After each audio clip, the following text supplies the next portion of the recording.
Hey guys, welcome back to the Small Time Critics podcast. I'm one third of Small Time Critics. My name is Moe. Kim. I'm Hashi. And we are here finally for the Bear Season 3 review. Whoop, whoop, whoop, whoop, whoop. This was one of our highly anticipated shows at the beginning of the year. We were all excited for this one, so I'm looking forward to what the guys got to say, and you guys as well. So jump in the comments down below. Let us know what you guys thought of Season 3 of The Bear.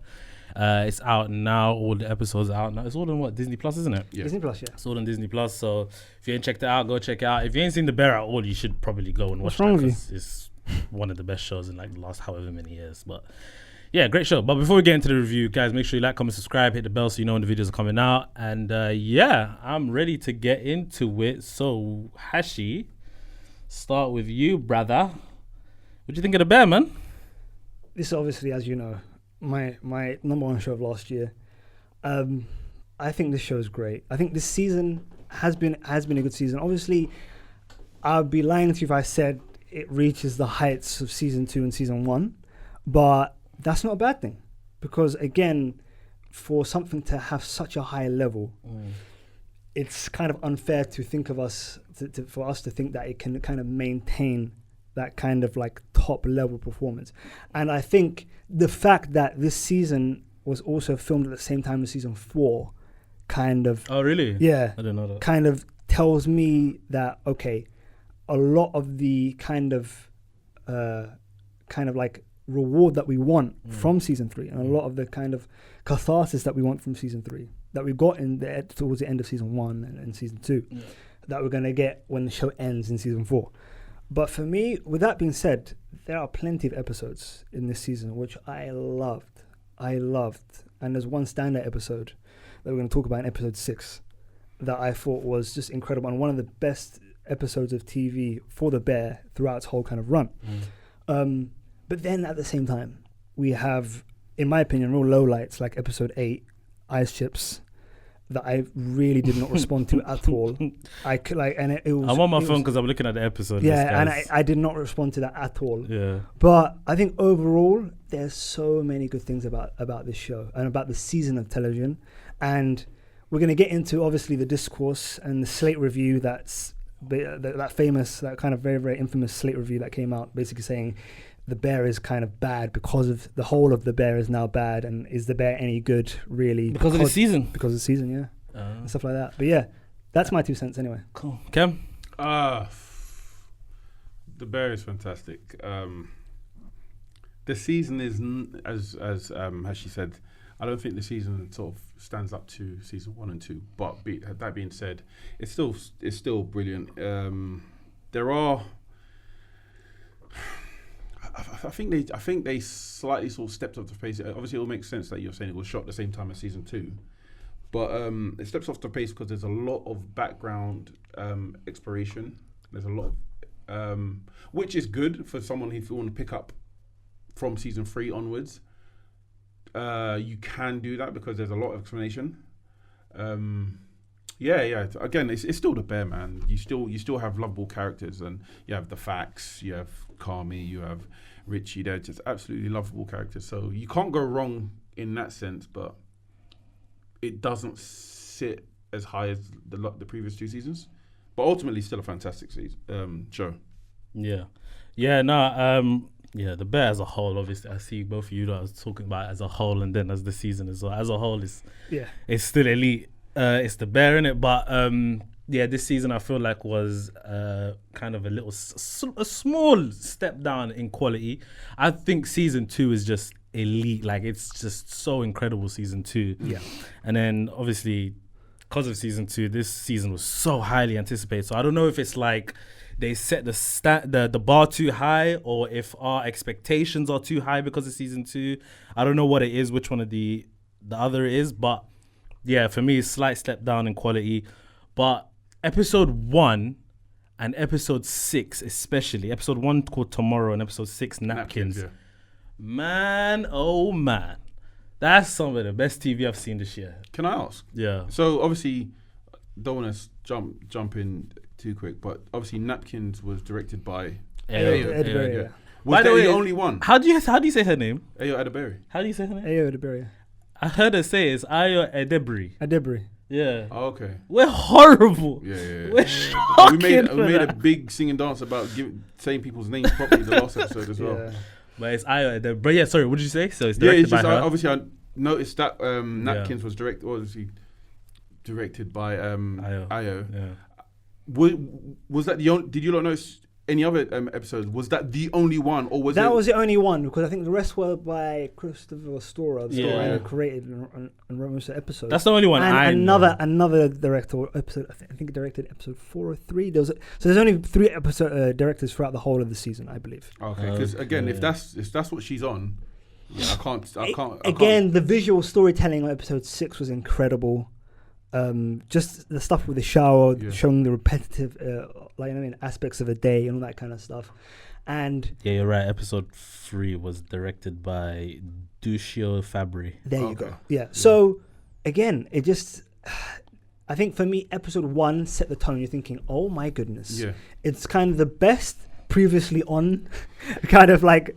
Do you know when there's a previously on? Bro, I was thinking the same thing. That dragged for me. What's that? That dragged. The episode? Dragged, I thought it was so good, man. Because in the beginning, I was like, what is happening?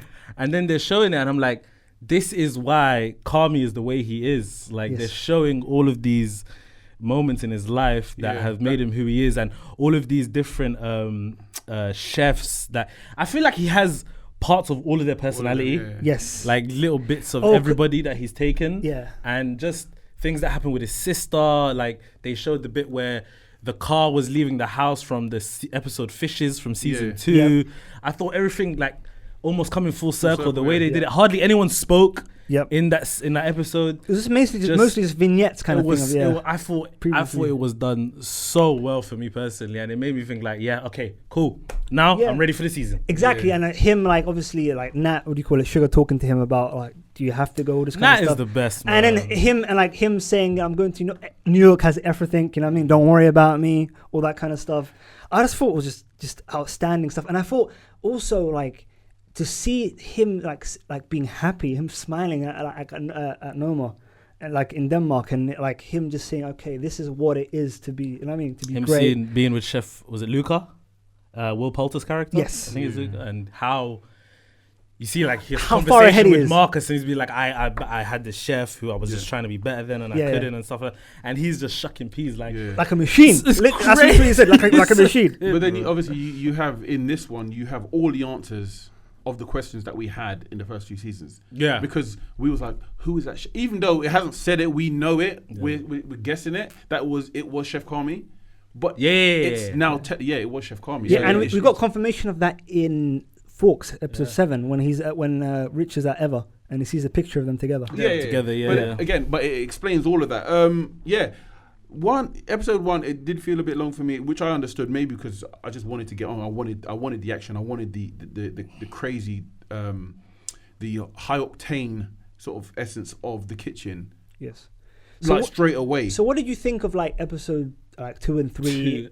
Basically the growing pains of the non-negotiables and the changing of the menu all the time, all that kind of stuff, and Kami basically changing his mind and saying, you know what, I want a star now. Before saying that stars mean nothing, they're meaningless. And before, Kami's so annoying sometimes. He's so stubborn, and he also like sometimes it's like, don't you care what people are saying? Like sometimes it's like, we're gonna get that star. It's like, that's what you wanted, isn't it? Like kind of thing. And then just apologize as well. Like, like what's wrong with you, bro? Like it's not that deep. Like just come on, man, get on with it. And then by episode 2, I think all of it was filmed in the kitchen. Yes, and they were just beefing at 27 minutes. Yeah. Hold on. What's funny? What happened? All right. Okay, cool. I'm doing some self-reflected here. Mm-hmm. Yeah. Continue. Okay, fair enough. I just clocked. Okay. You know what? Is this the personal thing? That is like stepping outside the box and thinking, all right, cool, you say it like that. I get it. But I'm still standing on business, but I still get it. I get it. No, let's continue. That was a therapy session without it being a therapy session. That's crazy. No, episode 2 was really good, man. Yeah. It was all in one episode. One 27 minutes setting. 27 minutes, yeah. One setting. Him and Kami just beefing, Richie, and then I'll be in the middle of it, and I'm just like thinking to myself, I'm not gonna lie, if I would have left a long time ago. This place, like, it's so dysfunctional at times, but also you know that they're building onto something, and then the stuff with Marcus as well, him coming back to the restaurant, and then after his mom had passed and whatnot, that it's just, I don't know, man. Those 2 episodes, 1 and 2, really well done for me. Do you find that regardless of what we've been given, I find that like Marcus, especially Marcus himself, Lionel Boyce, he's the glue. Lionel Boyce has improved so much as an actor. Kevin, let me tell you something, Episode 3, I need cried, bro. For real. The funeral? His face, he's just like this. He has this face where I just want to hug him. You want to hug him, yeah. I don't know what it is. And he's talking about his mum and what she loved and this. And I'm like, yo, this is kind of emotional. Like, can I just say the writing for that scene, because that's so true to life. By the way, I get what you're saying by he's the glue. I do understand what you mean. Yeah, because like it's what that speech, the way it was written, is like so true to life. Like he didn't. By the way, you see, there's no introduction. He just went straight into how great his mum was. Yeah. No preamble. It's no thank you for coming. No thank you for coming. He just went straight into how great his mum was, innit? Yeah. And bro, I'll be lying to you if I didn't have tears going down my cheeks, bro. And I'm saying, like, bro, it was one of the most emotional things I've seen in a while, bro.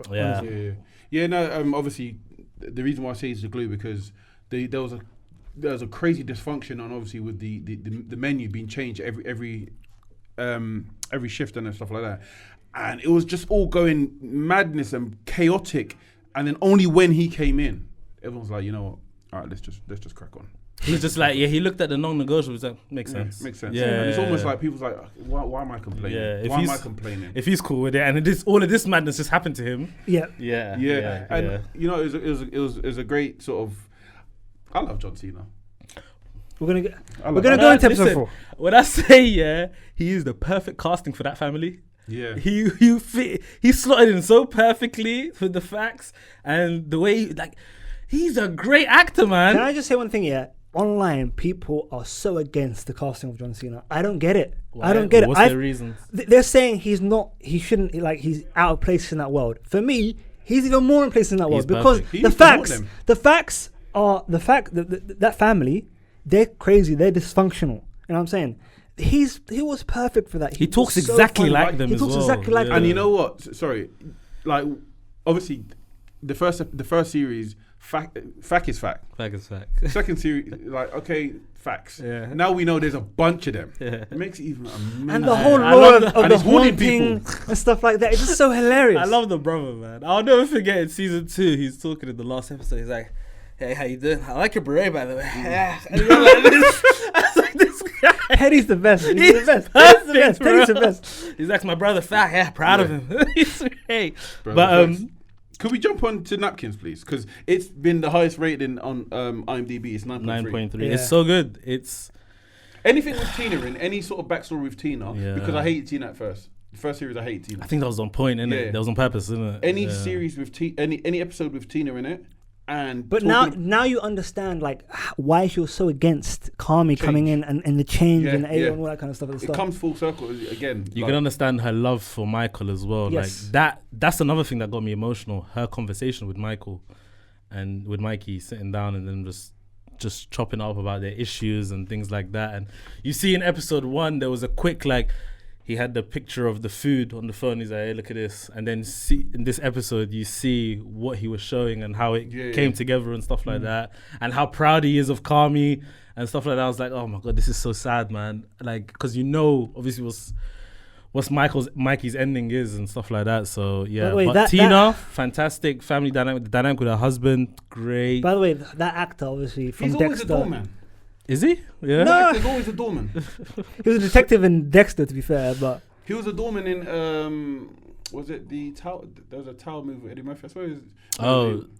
But he's a doorman. He's been a doorman in plenty of movies. But now the struggle that she had, I just felt so bad for her, man. I was like, she needs a job, and then he's not getting the promotion he wanted. I just wanted her to win so badly. Yeah. And Richie being so nice to her as well, giving her free food and things like that. I was just like... And you understand, as dysfunctional as the original beef was, like you see why she love it. Like you like even in season 1, you wonder like why do people love this place so much? And it's crazy, all this kind of stuff. But then you see there's heart to this place and stuff. And like you that. got a place in the hood that is just wrecked, and then Yeah. you just love the food, that you just love going there. Exactly. Everyone's got that, No, man. of course. Exactly. I just wanted to say one thing on John Bernthal, like being in this episode, him kind of going like that kind of like that monologue about how he didn't have dreams and all that kind of stuff. Yeah.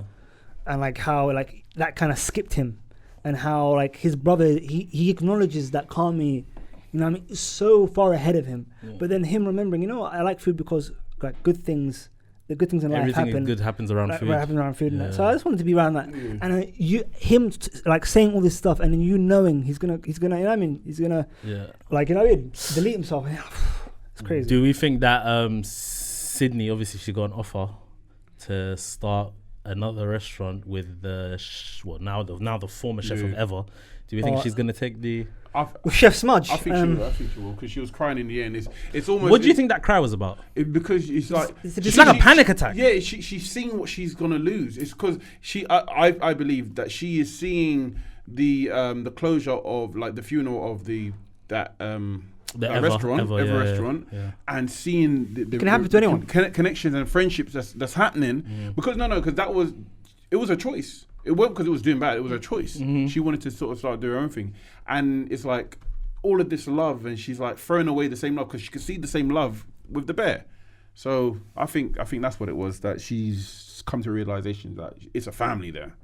And what do we think? Because we ain't got much time, guys. So Yeah. sorry for cutting this short, but what do you think about the review? Obviously, it ended with a to be continued. Do we I think didn't like it's it was kind of annoying. I'm not gonna lie. I do like my conclusions, but do we think it's a good review, bad review? So the review of the restaurant, you mean? Because that's what they got, right? They got an Yes. alert saying the review's out. Yeah. So what do we think? So what? Didn't Ayo have? I mean, didn't Sid have the review already? Weren't she reading the review? Weren't that the review? No, I think in their heads there was always these flashes of reviews. Yeah, but then she was reading something, wasn't she? No, she was reading basically like, now we have like a new article okay. About Kami, and it was all Kami, by the way. Yeah. Which they should be partners. And stuff I like that. thought that sort of added to Yeah. her decision Yeah. of separating. I agree. Yeah, I agree. I'm interested to see what Sydney does, but I don't know what the review's gonna be. So I think the review will be kind of like largely positive, but kind of like say there's issues There's like issues. in-house, all Yeah. that kind of stuff in it. But I think for me, like the season overall, again, I really enjoyed the season. Like obviously watched every episode, like generally enjoyed it myself. Episode 8 had a major issue. I felt that was so out of place. Is that the one In with the the season- mum? yeah, and with the Nat pregnancy, in yeah, the Nat having a baby. hospital? I thought that was so out of place and so on. I don't know how you felt about that episode. It Cam. hurt me, Right. but I just like the beginning as well. I understand they reconciled and everything, and she did what she needed to do to get out of her way so she could have that moment with her husband. But Jamie Lee Curtis really played a role that really annoyed me. Of like, okay, I'm like, just I was just about leave to ask her alone. I was just about to ask you, does her character not give you anxiety? Yes. It's insane, bro. She's always on top of you. It's like so like, you know what I mean? So frustrating. I'm with you though. Like my missus was even kind of like, I'm kind of done with this episode. And Okay. like halfway through it, she's just kind of like, I'm done with this. It was getting very repetitive. It that was the main yeah, issue. That was the main it was. issue. Kami's a punk though, man. Sorry. Yeah, Kami used to get. And another thing, he finally confronted that chef. Punch him in the face, bro. You know what? Do you know what? Smack him. When he he said started you crying, gave me ulcers and stuff. He's like, I made you better. Huh? when he started crying, I'm thinking like, okay, he got up when he's like, oh, it's not gonna end well. I think he's gonna go and move to him or actually Yeah, scrap or something. yeah. The bear's like and start crying. It's like, come on, man. Do And something. another thing, I thought like, you know, right after that scene, I think he was standing outside with Olivia Colman's character, Chef Andrea. Yeah. They were talking and stuff like that. I thought he would mention that to her and she would give him like a Reasoning. nice something to make him feel better about the Yeah. whole situation so he can kind of let go of this trauma, Yeah. but that Yeah. never happened. Yeah. Which I was kind of hoping for because she probably knows him as well as Yeah. what kind of a chef he is and thinking that like, oh, this Yeah. stuff has happened in his life. That's why he's like, stuff like that. Don't take it. Something. Do you know what I Yes. mean? But nothing happened with that. Yeah. So I guess, I don't know. Are we going to see that chef again? Is he still traumatized by it? He needs therapy. Yeah, He so does, that's That's my why he thing, needs bro. help. Thank you, bro. Thank you, though. I think the last thing I'll say, just off the back of that point, is this.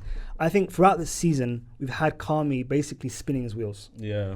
And I think that's been the main issue because season 1 we had Kami from one stage going into another stage, and in season 2 going from one stage into another stage. Yeah. And for this season, for him to kind of be in stasis, I can see why many people were kind of a bit disappointed by the season of television kind of thing. And especially like not having the highs that we got at the end of season 1 or season 2 in towards the end kind of like of this kind of because it's also like how much did the story really move along in this season? Do you know what I mean? I didn't feel it. Right. So again, it kind of like similar to kind of like a lot of people's gripes with Atlanta, for example. People for Atlanta season 3 were kind of spinning their wheels before the kind of great ending, which was season 4 for Atlanta, for example. Kind of, there's a lot of similarities there.